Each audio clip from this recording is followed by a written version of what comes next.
Okay, so we are doing Socrates and Plato today. Last class, we did Greek theater. And remember I said that Aeschylus, Sophocles, and Euripides, they're really prophets of democracy. They see themselves as teachers who teach the Athenians how to practice democracy. We also said that there are three major benefits to democracy. The first major benefit is kings are bad. Okay, kings have hubris, and hubris creates all sorts of problems. So remember in the play Antigone by Sophocles, the king Creon sentences Antigone to death, even though it was unjust, and that was because of hubris.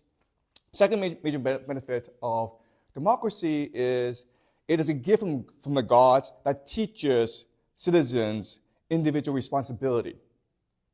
Okay, so remember that in the Oresteia, Aeschylus told us that democracy is a gift from Athena in order to promote justice and truth in the world. And the third major benefit is democracy is really the best way to promote justice and truth in the world. If citizens come together and they deliberate and act in good faith, then the world will be a better place, okay? So that is the argument from the playwrights of Athens. Now, obviously, there are people who disagree with this perspective. And one of the most famous opponents of democracy is Socrates. Socrates lived during the time of the golden age of Pericles in Athens, and he was a very vocal opponent of democracy for the following reason. In order to practice democracy properly, people need to access the truth. But to access the truth, you need to have reason. And his argument was that most people are not capable of exercising reason in their thinking, okay? And to prove this, every day he would be standing outside the Agora, which is the marketplace of Athens, and this is where everyone came together, and he would spend all day arguing with people in something called a Socratic dialogue, and showing the flaws in your reasoning, okay? Showing you why you don't really understand the world when you think you do, okay? Trying to prove that you are ignorant. Okay, so let me give you a demonstration of what Socrates did, okay? So give me a statement that is fundamentally and inherently true. Give me a statement that you think is fundamentally and inherently true. The earth is a sphere, right? The earth is a sphere. And so this is a statement that we think is true, right?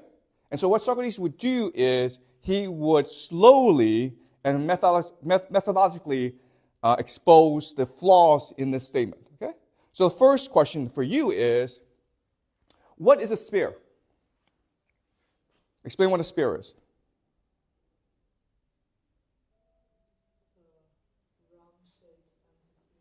Okay, so it's a three-dimensional round-shaped entity, okay? And give me an example of a sphere. A ball, right? So you're saying the earth is like a ball. Is that correct? It's all round. Okay. And how do you know this statement is true? Who told you this? I mean, you can know a ball is a sphere because you hold it in your hand, right? But you're not a god. You don't hold the earth in your hand. So how do you know it's true? Anyway, I can go on like this, obviously, for a very long time. And so this is what Socrates did, and this is what he called a Socratic dialogue. And actually, we still use this in many different places, like, for example, law school. So in American law schools, if you ever make the stupid mistake of ever applying to law school and you get into law school, they will teach you using the Socratic dialogue, okay? But the idea is to show the flaws in your reasoning. And obviously, if you get in an argument with Socrates, you come out as a very mad person, okay? So the reputation of Socrates in Athens during this time was he was you could either see him as a bully okay? He was an intellectual bully, or he was a clown, or the most common understanding of Socrates was he was a trickster, okay? He tricked you into making statements that were illogical because fundamentally language does not capture the truth, okay? Language is just a convention we have in order for us to communicate, but it's not meant to reflect reality, okay? And Socrates was exposing the fundamental flaws in our language system. So any questions about this so far? All right, so to give you a sense of how Athenians thought about Socrates at that time, let me describe to you a play by Aristophanes, okay? Aristophanes.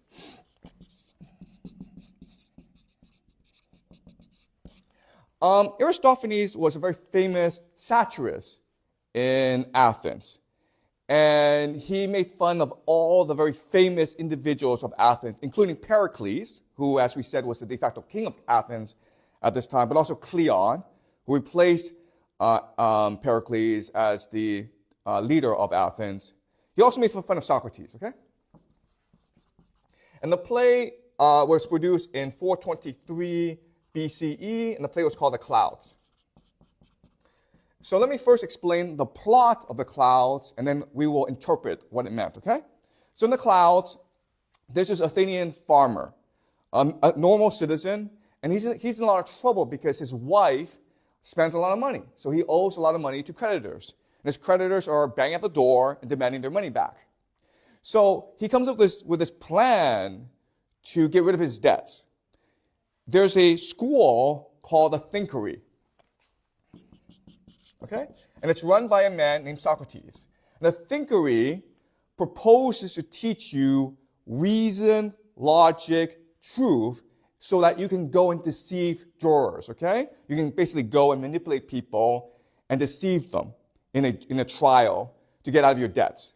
So he wants to send his son to the Thinkery to learn how to lie to juries. His son, who is a playboy, refuses because he says that Socrates, he's a cheat, he's a liar, he's a fraud. I refuse to go. The man decides to check out the Thinkery by himself. He goes in and he sees Socrates, okay, hanging from a basket from the ceiling. And the man's curious, like, what are you doing up there? And Socrates says, well, from up here, I have a clearer and higher vision of the world. I can access truth better. Also from here, I can draw inspiration from the clouds, who are the true gods, okay? Not Zeus, not Heracles. The clouds are the true gods. And they're the ones who give me inspiration to come up with all these brilliant ideas, okay? So the man that Socrates they have a very long conversation, and he's completely convinced Socrates is a sage, okay? He's a philosopher. He runs back and he tells his son, you must go enroll in the Thinkery and learn from Socrates, okay? So the son decides this is the path of least resistance. He goes to the Thinkery and he becomes Socrates' student. Meanwhile, the man's creditors are banging at the door and saying to him, where is my money? And the man is now going to use all the tricks that Socrates taught him, okay? So what he says is, I don't owe you any money. And then the creditor says, you swore by Zeus that you would pay me back. The man says, oh, guess what? Zeus doesn't exist, okay? He's not a god. So I swore an oath to nothing. Therefore, I owe you nothing. The creditor obviously gets angry and he leaves, okay? Now, the son comes back and the first thing he does is start beating his father. And the father is like, why are you beating me, son? And then the son says, Socrates taught me to beat you. And the father's like, what? Why is he teaching you that? And the son says, he taught me justice. Now, when I was young, did you beat me? The father says, yes, of course I beat you because you were a naughty boy. And then the son says, therefore, I can now beat you because you're a naughty person for refusing to pay back your creditors. Okay, the man gets very angry and he decides to go burn down the Thinkery with Socrates inside it, okay? And that's how the play ends. Now, this is not a great play, okay? This is not a famous play of Greece. But it tells you what Athenians thought of Socrates at this time, okay? And it shows us that Athenians didn't think much of Socrates. He worships the clouds, right, which is nothing. So what they're saying is Socrates makes things out of thin air, okay? He's just a fraud. He's a manipulator. He's a liar. But Socrates did have a lot of fans, specifically people who really hated democracy. And so the people who really hated democracy were the children of the rich. Okay? These were aristocrats, born into the wealthiest, most noble, aristocratic families of Athens, who hated the fact that the normal people thought they were their equals. Okay? So what Socrates did was he taught them basically mental or linguistic kung fu, right? To go beat up these commoners who dare to think they're equals. One of the most famous of Socrates' students included Plato, who we all know, but also Alcibiades, who was one of the wealthiest members of Athenian society, and he actually became leader of Athens as well. Okay, so Socrates had his fans. And because Athens was such a wealthy and open and tolerant society, they allowed Socrates to basically do whatever he wanted, okay? Until 404 BCE. This was the year that Athens lost the Peloponnesian War to Sparta, okay? And when Athens lost the war, Sparta did not burn Athens down. Sparta had the right to burn Athens down, but it did not, okay? Instead, Athens imposed a dictatorship called the 30 Tyrants.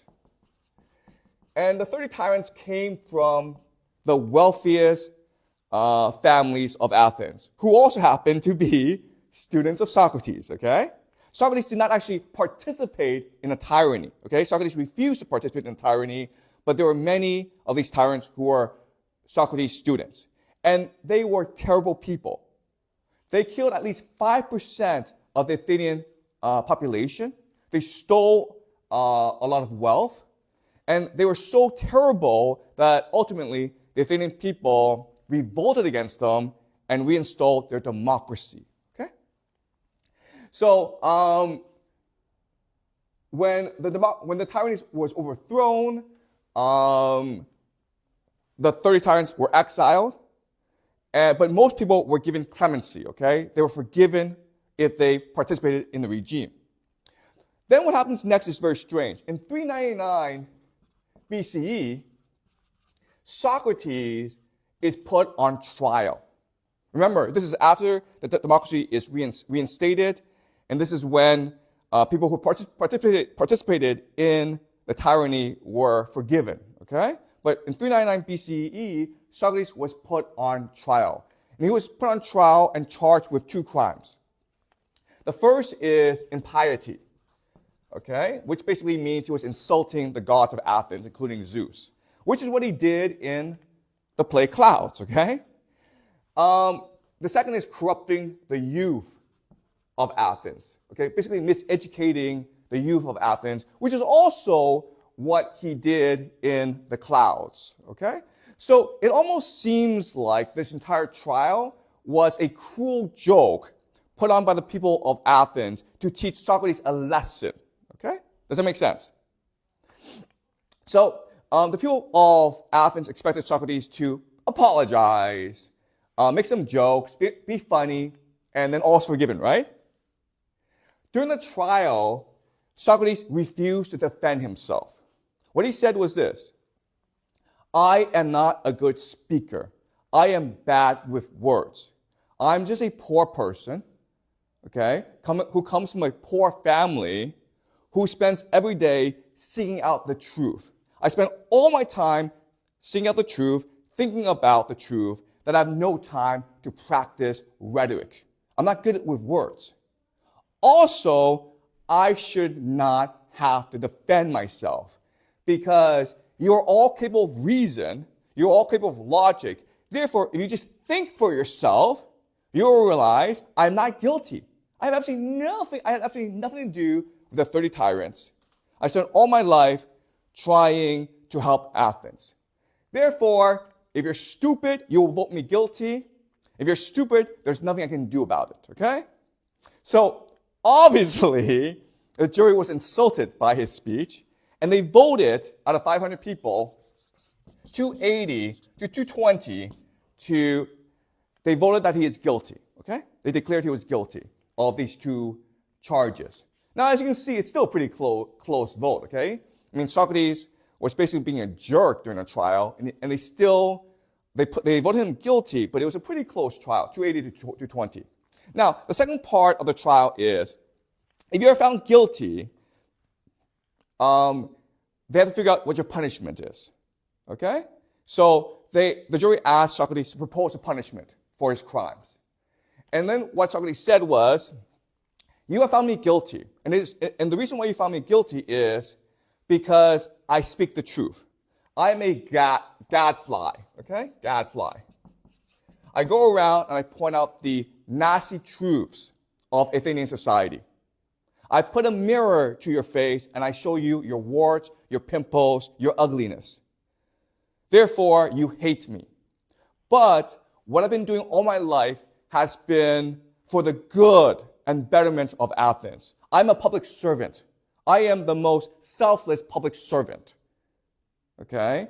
Because I speak the truth, and by showing the truth, I make you a better person. Therefore, I think a just punishment would be a pension. Okay? You guys should pay me to retire in peace. But, you know what? I'm a generous and forgiving individual. Therefore, if you don't want to give me a pension, I will understand. Therefore, I am willing to pay a small fine, okay? I'll pay a fine, okay? And then we're good. How about that? And again, the Athenian jurors were pissed off, right? So they voted to condemn him to death by drinking hemlock. Okay? They basically gave him the death penalty. After they did so, they came to realize that they were perhaps tricked by Socrates. Okay? Socrates was 70 years old. That's very old for back then, okay? 70 years old was probably the age limit back then. He really didn't have much to live for. And here was the opportunity for Socrates to be a martyr for the truth, right? All his life, he's been trying to convince people democracy does not work because people are incapable of reasoning out the truth. And what this trial shows us is he was correct. Right? Does that make sense? So in many ways, you can make the argument that for Socrates, this trial was a type of performance art. He was a performance artist. Okay? And so the people of Athens realized that they were probably tricked, and they were trying to get out of condemning Socrates to death. But Socrates insisted. And it came to a point where Socrates was just left alone, and he had to demand to be given hemlock. And he had to administer the hemlock by himself. And so when he drank it, he died, okay? Now, after his death, Socrates remained an extremely controversial individual in Athens. And he had a student, Plato, who was maybe 28, 29 at the time his mentor died, okay? And he loved Socrates. And he committed the rest of his life to restoring and redeeming the reputation of Socrates. So when he was 40 years old, he founded a school called the Academy, okay? Which was inspired by the vision of Socrates as a philosopher who sought the truth. In 375 BCE, he wrote a book called The Republic. And The Republic is the most famous of Plato's work. It is arguably the greatest work of Western philosophy. And many today considered The Republic the greatest book ever written, okay? There are people in this world who read The Republic and it forever transforms the way they see the world, okay? It's a life-transforming event to read The Republic. And next semester, we will actually read The Republic together, okay? But let me give you a quick introduction to The Republic. So, In the Republic, there's a very famous metaphor. It's called Alegoria of the Cave.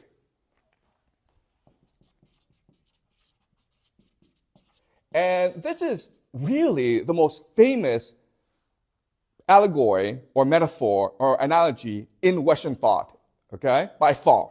Nothing comes second to this. So, before I start the Allegory of the Cave, are there any questions so far about what I've discussed? Anything unclear? Anything you would like to question or doubt or argue with before I continue with the Allegory of the Cave? Okay? Clear so far? All right. So, this is the allegory.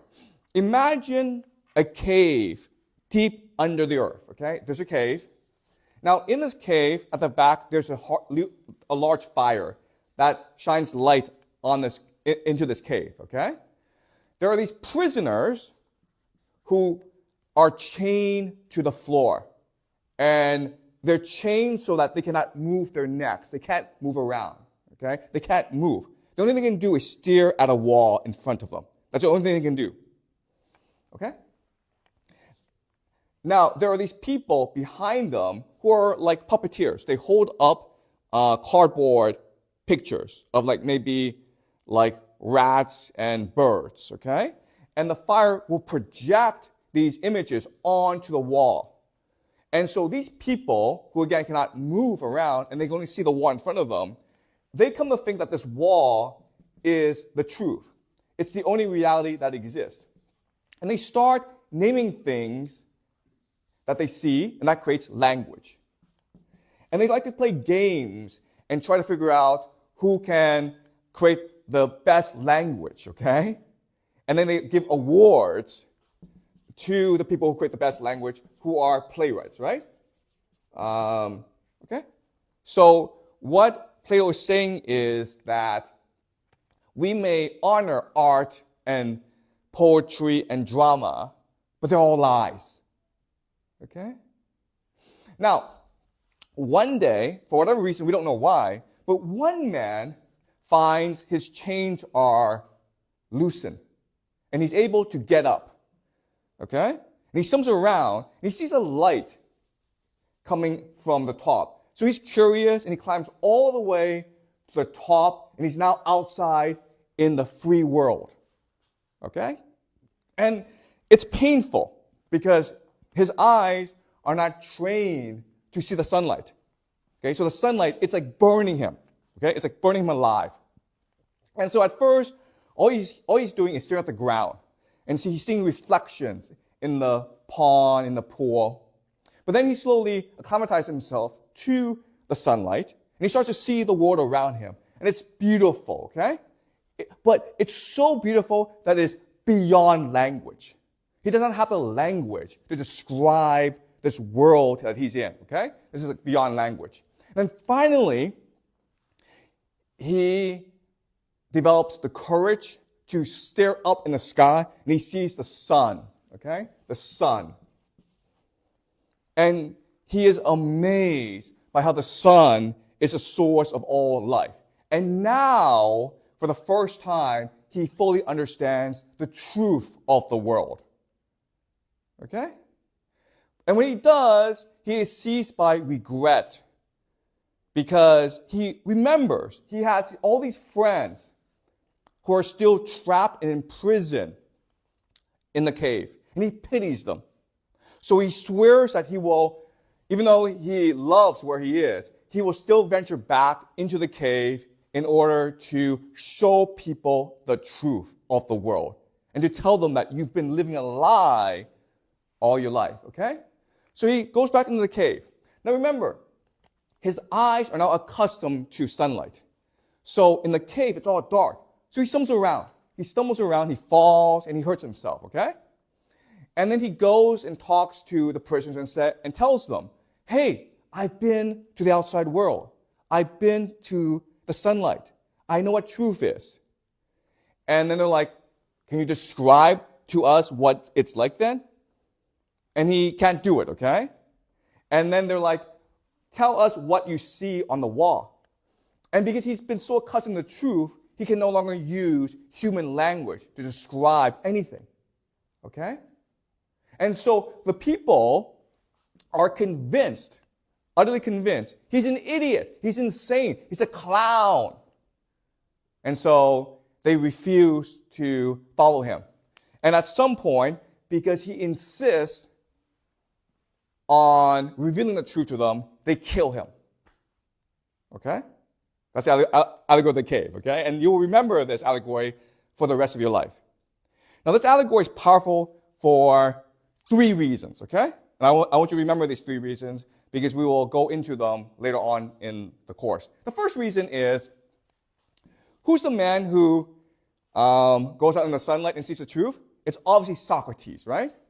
So with this allegory, Plato redeems the reputation of Socrates, right? Because remember, before, Socrates was despised, he was laughed at by the Athenians. And what this allegory is saying is, that's because Socrates is a philosopher of the truth, okay? And people cannot deal with the truth. So that's why today we celebrate Socrates as the greatest philosopher who ever lived. Not only that, but we consider him the first philosopher, even though he was not the first philosopher, okay? All right, so that's the power of the allegory of the cave. This image forever transforms the way humanity understands and perceives Socrates. That's the first thing. Second thing is, this allegory becomes so powerful that in the imagination of Christians, Socrates becomes Jesus, right? Does that make sense? Socrates is Jesus for Christians. Because Jesus was God, and he came down to our world in order to speak the truth. And because we feared the truth, we killed him. Okay? So for Christians, Allegory of the Cave is really the story of Jesus as well. Another martyr for the truth.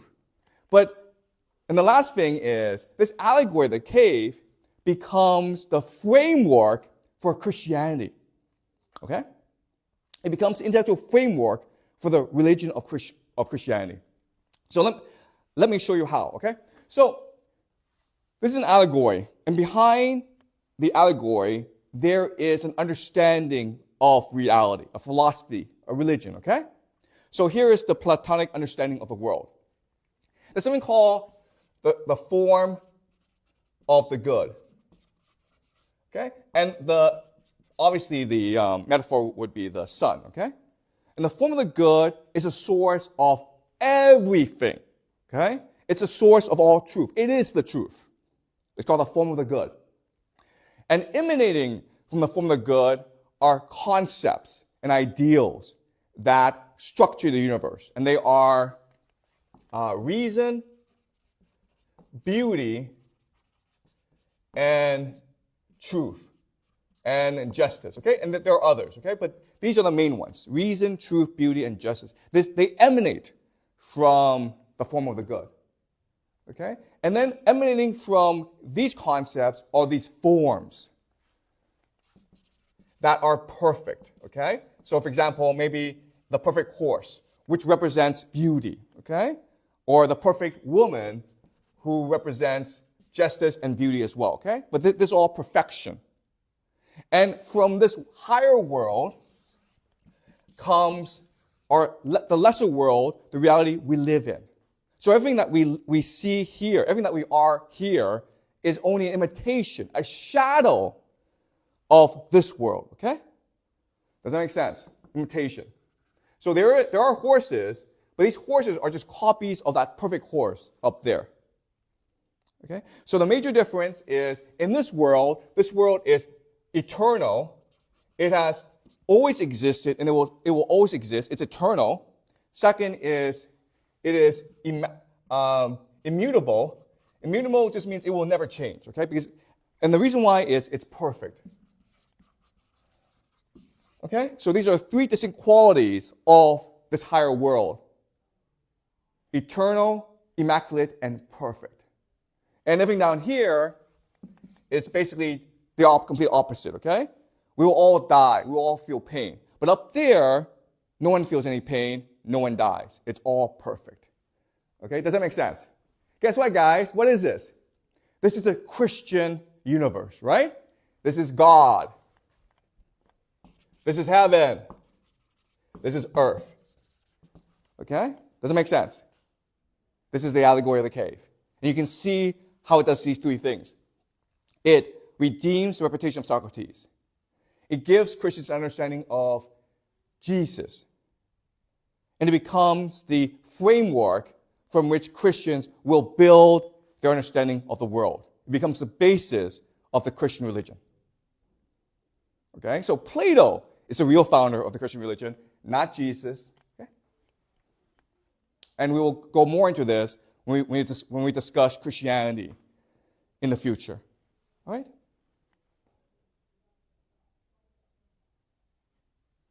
Any questions? You look confused. No, I'm trying to come up with a good question. Just ask any question. Let's start having a discussion, okay? Because I know this is a lot, but let's try to unpack it, okay? Yep.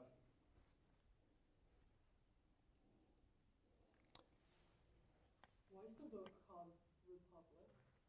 Oh, great. Okay, the Republic. Okay. Okay. So, the Republic isn't really about the Allegory of the Cave. Okay, the Allegory of the Cave actually appears in the Republic. The Republic itself, Plato's trying to answer the question, what is a good society? Okay? What is a good society? That's the question he's trying to answer. Because it's clearly not democracy, because democracy kills Socrates. Okay? So it's clearly not democracy. So what makes a good society? And the answer is, it's a society that's based on justice. Okay? It's a society that's based on justice. But then what is justice? It's truth. Okay? But then what's truth? Well, truth is the form of the good. Then what's form of the good? It is the thing that philosophers can access for their own reasoning. Right? Therefore, a good society is one that is ruled by philosopher kings, because they're the only ones who can access the truth. Okay? And this society that's perfect, he calls the Republic. That's why it's called the Republic. The Republic, and we'll read this again next semester, it's really trying to figure out what makes a good society. Okay? And to further his argument, Plato uses the allegory of the cave. And listen, 50 years from now, you will still remember the allegory of the cave. Maybe you won't remember the trial of Socrates or anything else you've learned in this class, but you will definitely remember the allegory of the cave, okay? Because it's embedded. First of all, it's a beautiful metaphor, but it's also embedded in our society, okay? So, does that answer your question, Echo? Yeah. Okay, do you have more questions? No. All right. Something else I want to explain is, okay, some might be interested as to why Plato is considered the greatest philosopher of all time, okay? All right, so it's not because he's the best, all right? It's not because he's the best. I would say there are three good reasons why he's so influential today. The first is Plato, the way he writes, it's unique and original to him. Plato originally trained as a playwright. Okay, so he wanted to be Aeschylus, he wanted to be Sophocles, Euripides, because everyone wanted to be a playwright in Athens. It was the highest honor. So he learned the art of dialogue, okay, because dialogue is the basis for theater. And so what he did that was innovative, and no one did this before, was he basically took the dialogue of the stage and he transferred it onto the page. So when you read Plato, it's actually a lot of fun, okay? Because it's basically Socrates, his main character, having arguments and conversations with other people. So in terms of readability, Plato is definitely probably one of the most readable philosophers, okay? He's definitely the most readable, famous philosopher, Later on in the semester, we will talk about Immanuel Kant and Hegel, and they are not readable, okay? They're just not. But Plato, anyone can read Plato and enjoy Plato, okay? So his readability, the originality of his writing is one really good reason why he remains so popular today. Second is he is extremely anti-democratic. Okay? His thinking is, because, remember, the most traumatic event in his life was the death of his mentor, Socrates. And so it's the Athenian democracy who killed his mentor.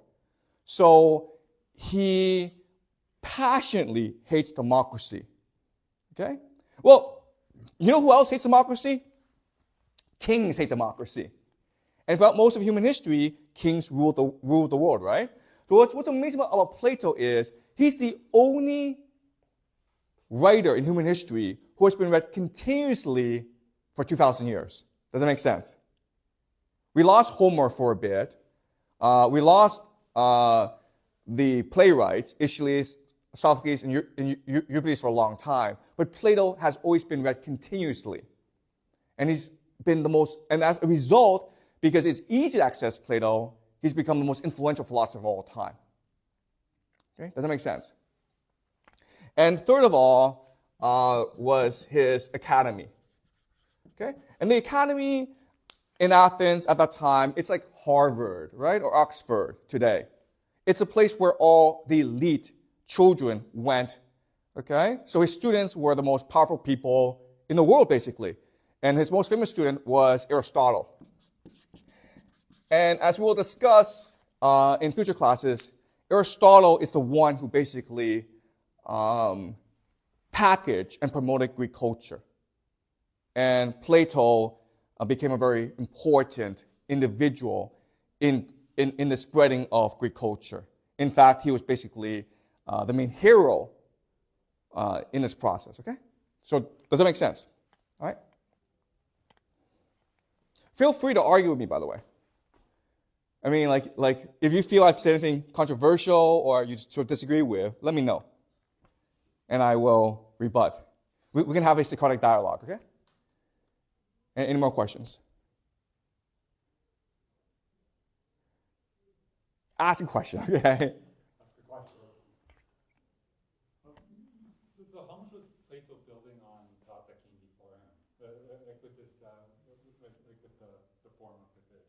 Okay, that's a brilliant question, okay? What are the influences of Plato, okay? So you can make the argument that Socrates was not that much of an intellectual influence on Plato. And the reason why is, remember, Socrates questioned your wisdom, but he himself did not propose any of his own theories, okay?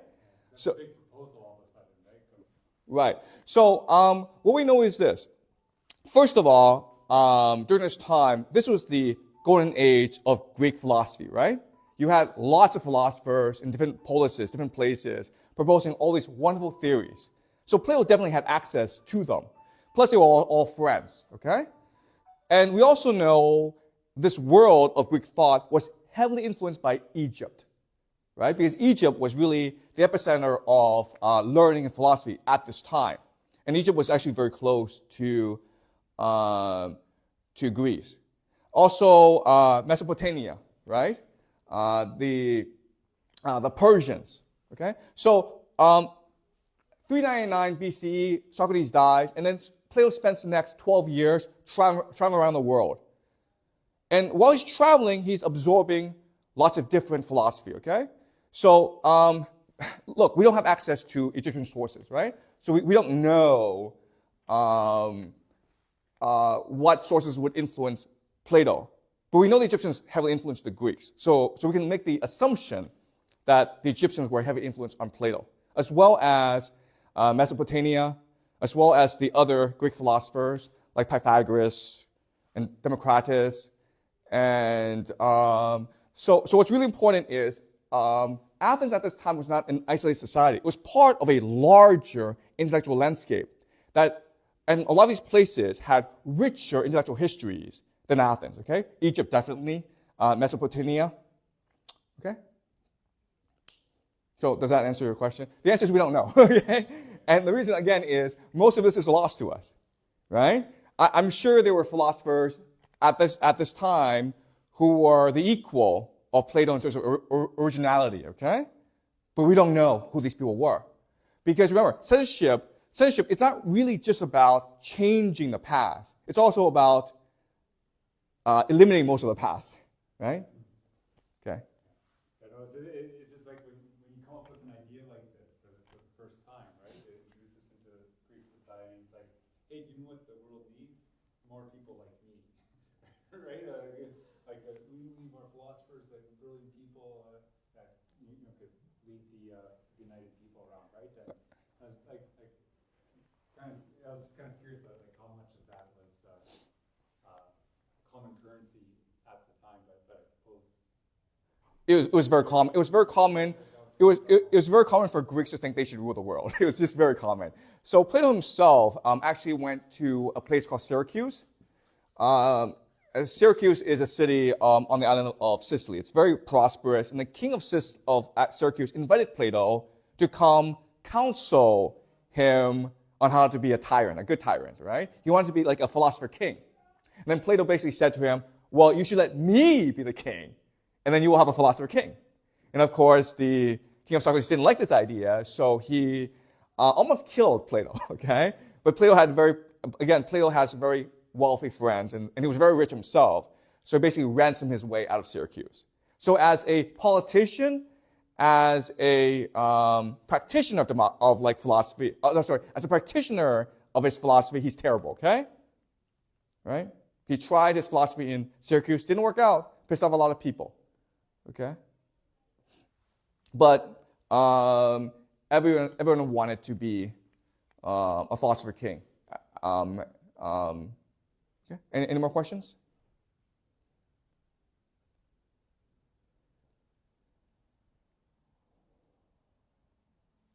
Okay, so next class we will do the rise of Macedonia. Okay? So remember, these are ideas that are being incubated in Athens and in Greece at this time. But ultimately, these ideas conquer the world, right? Greek theater, Greek philosophy spread all around the world. And the main reason is Macedonia. The main reason are two individuals, Philip II of Macedonia and Alexander the Great, okay, who together will create the Hellenistic Empire. And this is why Greek culture will spread all around the world and become the basis of Western civilization.